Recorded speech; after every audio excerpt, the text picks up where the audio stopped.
Alrighty. I guess I need my glasses. You know, I went to the doctor and she told me I had presbyopia. I said, that's impossible, I'm Lutheran, but still. She gave me the bifocals. Okay, next up, here comes a second-term veteran. He's representing the Bethel-Dinabo district of Eugene. He recently turned 30. His gray hair count is 8. He's 5'6", weighing in at 160 pounds. Give it up for Mike Schwab.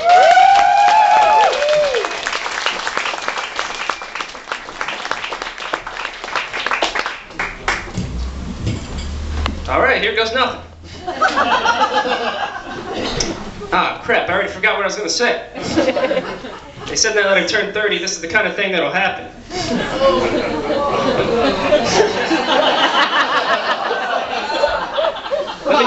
Let me check my notes. Oh, right. Hello. How are you guys doing tonight? It's great to see all the beautiful people in the crowd. And the ugly people. Of course, I'm kidding. It's never good to see ugly people. Alright, so this is the second time I've taken this class. And you guys might be thinking, what happened? You failed last time? But negative. Thing is, last time I graduated, then I went out in the private sector looking for work. Couldn't find a job. Damn economy. I figured taking it as a graduate level course should make me more competitive. That's not the only reason I retook the class. Another reason is it's nice. I found that people in class tell me my jokes suck in a much more supportive way. It's a hell of a lot better than Diablo's. Last time I was there, I bombed so bad they yanked me out of there and called me the Nagasaki Man. Hey, Mushroom Cloud dude, you gonna do some of that stand-up crap again? Alright. Last reason I took the class is I was able to convince my parole officer that doing stand-up comedy should count toward community service. Hey, between that and my work at Chippendales, I'm gonna be set. Now, speaking of stripping, I grew up Catholic. I was never really that into it, though. It wasn't until I was about 18 that I felt like I was finally saved from being a Catholic. I thank God every day for rescuing me from that religion. I was never really into the traditions of the church, like communion, because the body of Christ had way too many carbs. Said, you guys need to post nutritional information on the body of Christ. And you can't list Jesus as the only ingredient.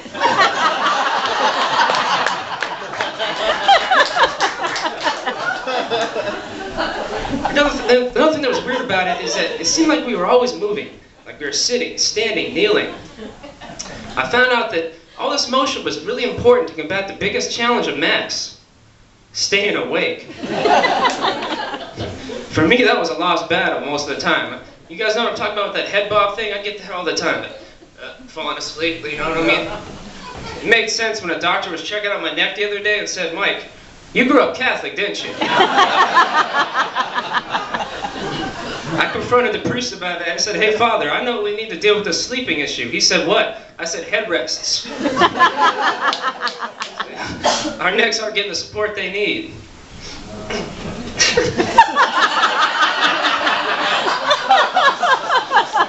One of my favorite responses. Surprisingly, he didn't like that. And it wasn't the only recommendation that he turned down.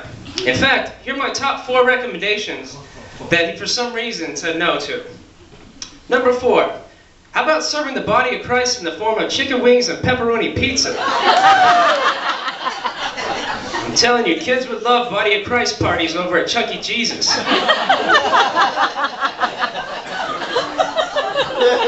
Number 3, how about options for the blood of Christ? You know, you can choose from Pinot Noir, Soir, or Merlot. After Mass, you could have blood of Christ tastings. Number 2, no more boring homilies. Start stand-up comedy homilies. You guys have to help me out here. Here's an idea. God is so powerful. Powerful. You guys got it. My last recommendation, I don't know why he didn't like this one. I said, how about this? You need to put a sign out front that says, this is a molestation-free zone. There it was. Wait. Good night, everybody.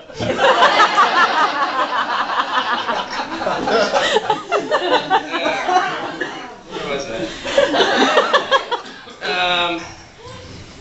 Enough about that. So, I was thinking the other day how my life has become too complicated these days. I like to reflect on a simpler time. The last time my life was really good. Yeah, I miss the good old days of being an embryo. Wasn't that such a great start of life?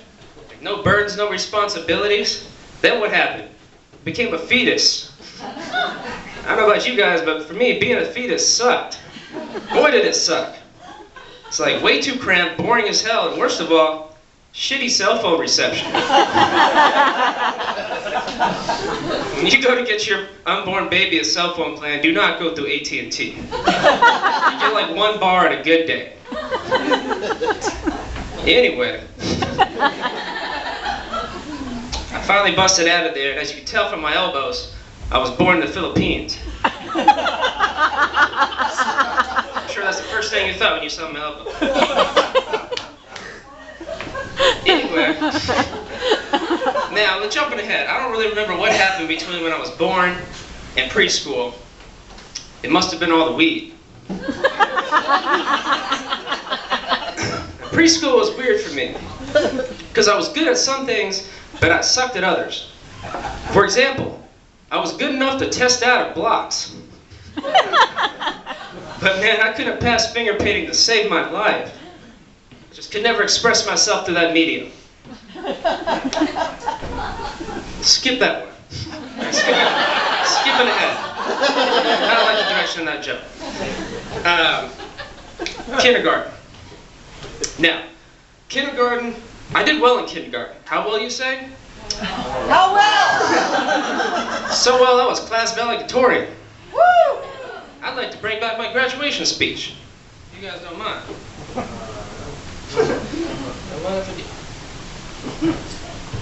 Boys and girls at the graduating kindergarten class.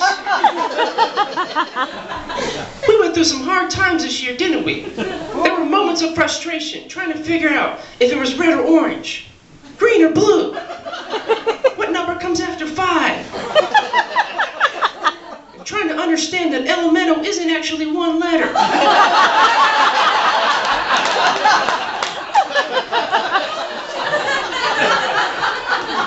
But did we give up? No. We're not like those schmucks over at Great Start Elementary. Those guys are going nowhere. I leave you with this. This isn't the end, kids. This is only the beginning. Next year they're talking about first grade, and from what they're saying, first grade's gonna be a bitch.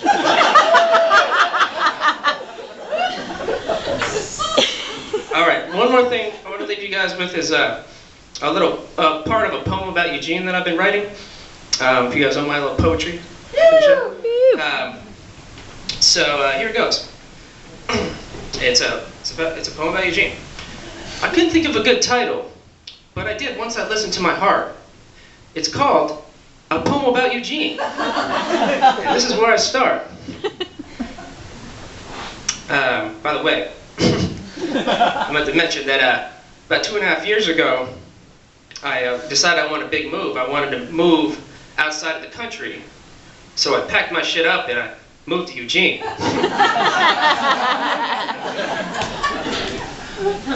Back to the poem. So when I got here, I was thinking, man, did I experience space flight? Looked around like, holy honky, this town is white.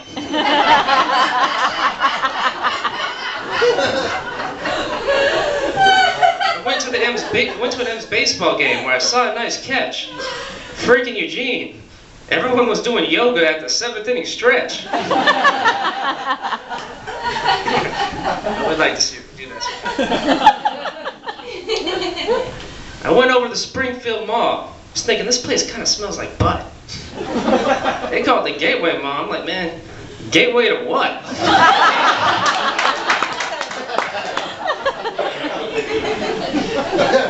Seems like the rivalry around here is crazy, you know? Get away from me, I'm a beaver, you're a duck. If I was a student, I wouldn't give a flying Finish up, Leanna's telling me. You guys have to